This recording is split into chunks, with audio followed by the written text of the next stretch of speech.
Anything that'll carry water. David's emptying water jugs and buckets that we brought from the front catchment back to the new one.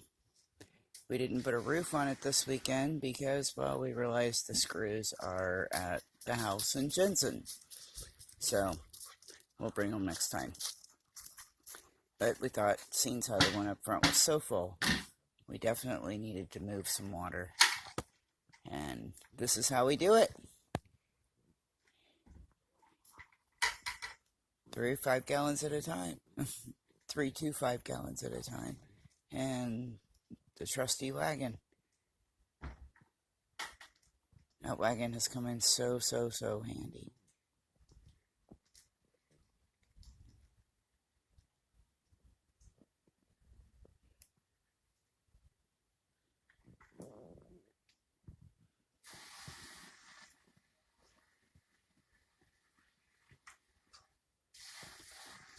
I was just thinking when we were up filling these that it's surreal that they're full and that we're needing to move more water and we're needing to do this. I remember when we built the first one and we were so excited to get 50 gallons. We were so excited to get 100 gallons.